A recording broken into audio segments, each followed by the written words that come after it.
ജനഗണമന എന്ന് പറഞ്ഞ സിനിമയിലാണ് എന്തായാലും പറഞ്ഞത് ഇന്ത്യ ആരുടെയും തന്തയുടെ വകയല്ല. സാംസ്കാരിക കേരളം ഓനോട് ചിലപ്പോൾ പറഞ്ഞിട്ടുണ്ടായിരിക്കും കേരളം നിന്റെ തന്തയുടെ വകയല്ല എന്ന്.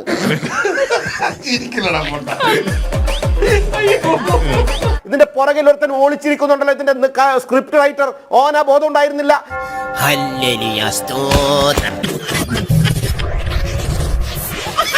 നോക്കൂ, ഈ സിനിമ ഇത് ഓൾറെഡി മരിച്ച സിനിമയാണെന്ന്. കാരണം ഇതിനകത്ത് യാതൊരു കണ്ടന്റ് ഉണ്ടായിരുന്നില്ല. ഈ സിനിമ വിജയിക്കാനുള്ള സാധനവും അതിനകത്തുണ്ടായിരുന്നില്ല. ഇത് ഒരാഴ്ച സിനിമയായിരുന്നു. അവ ഒരാഴ്ച സിനിമയാകുമെന്ന് അറിയുമ്പോൾ കൊണ്ട് തന്നെയാണ് ഇതിൻ്റെ പുറകിലുള്ള പ്രവർത്തകർ ഈ കാര്യങ്ങളൊക്കെ അതിനകത്ത് ആഡ് ചെയ്തിട്ടുള്ളത്. ഇപ്പോൾ ICUയിൽ കിടക്കുന്ന പേഷ്യൻറ്റിന് വെന്റിലേറ്റർ കൊടുത്ത പോലെ ഒരാഴ്ച കൂടി നീട്ടിക്കിട്ടിരിക്കുന്ന വിവാദത്തിന്റെ അടിസ്ഥാനത്തിൽ എന്ന് മാത്രമാണ് ഇതിനകത്ത് പറയാനുള്ളത്. ആര് പറഞ്ഞു? അതെ, ആര് പറഞ്ഞു? ഇത് കടിക്കാതെ വന്നപ്പോഴാണ് ഒരു വാർത്ത പെട്ടെന്ന് പ്രതലത്തിൽ ഉണ്ടാകുന്നത്. എന്താണ്? ലൈക്ക പിന്മാറുന്നു, ഗോകുലം ഗോപാലൻ ഏറ്റെടുക്കുന്നു. ഗോകുലം ഗോപാലൻ ഇന്നലെയും തുടങ്ങിയതാണോ സിനിമ ഏറ്റെടുക്കൽ? എത്ര സിനിമ. അങ്ങനെയാണെങ്കിൽ രാജു മല്യത്ത് പ്രൊഡ്യൂസ് ചെയ്തിട്ടുള്ള ഐഡന്റിറ്റി ഗോകുലം ഗോപാലൻ ഏറ്റെടുത്തതല്ലേ? ആരെങ്കിലും അറിഞ്ഞോ? രാജു മല്യത്തിന്റെ കാച്ചും പോയില്ലേ? നാറ്റ കേസ് തൽക്കാലം ആരോടും പറയണ്ട. ഗോകുലം ഗോപാലൻ രക്ഷകനായി വരുന്നു. എന്തോരം വലിയ കാര്യമായിട്ടാണ് ഇവര് വാർത്താ ചാനലുകൾ കൊണ്ടുവന്നത്. അതൊരു മാർക്കറ്റിംഗ് തന്ത്രമാണ്. ഭയങ്കരം തന്നെ. പിന്നെ ഈ സിനിമയുടെ പുറകിൽ നടത്തിയിട്ടുള്ള പ്രവർത്തനത്തിൻ്റെയാണ് നമ്മൾ ആദ്യം ഇതിനകത്ത് ചർച്ച ചെയ്യേണ്ടത്. ഇതിന്റെ പിന്നിൽ ഗൂഢാലോചന ചർച്ച ചെയ്യണം. ഈ സിനിമ സംവിധാനം ചെയ്യുന്ന വ്യക്തിക്ക് അറിയില്ലായിരുന്നോ ഈ സിനിമ വിവാദം ഉണ്ടാകുന്നു? ഓനറിയാം. ഓനാണ് ഇതിന്റെ ഏറ്റവും വലിയ കള്ളൻ. നക്ഷത്രദീപങ്ങൾ തിളങ്ങി.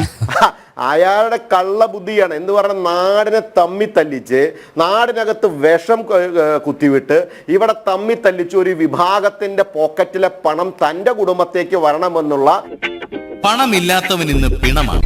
ഓന്റെ കള്ള ബുദ്ധിയുടെ അടിസ്ഥാനത്തിലാണ് ഈ പ്രവൃത്തി. എന്റെ ഈ പരട്ടത്തലയിൽ ഇത്രയും കുരുട്ട് ബുദ്ധിയുണ്ടെന്ന് ഞാൻ വിചാരിച്ചില്ല.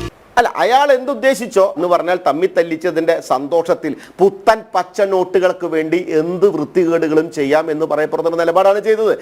പണം ഉണ്ടാക്കാൻ പറ്റുന്നുള്ള കാര്യം ഉറപ്പാ.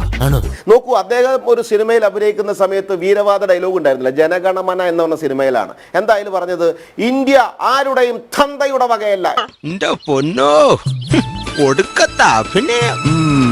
കേരളത്തിലെ സിനിമയെ ഇഷ്ടപ്പെടുകയും സിനിമയെ അംഗീകരിക്കുകയും സിനിമയെ എന്റർടൈൻമെന്റായി ചെയ്യുന്ന സാംസ്കാരിക കേരളം ഓനോട് ചിലപ്പോൾ പറഞ്ഞിട്ടുണ്ടായിരിക്കും കേരളം നിന്റെ തന്തയുടെ വകയല്ല എന്ന്.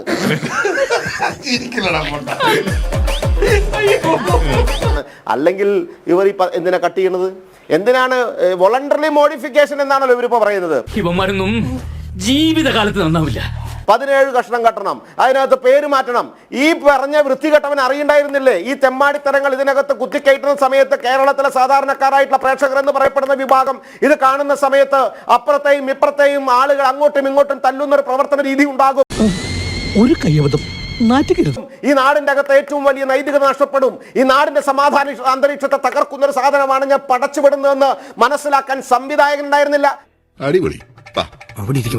ഇതിന്റെ പുറകിൽ ഒരുത്തൻ ഒളിച്ചിരിക്കുന്നുണ്ടല്ലോ. ഇതിന്റെ സ്ക്രിപ്റ്റ് റൈറ്റർ ഓന ബോധം ഉണ്ടായിരുന്നില്ല.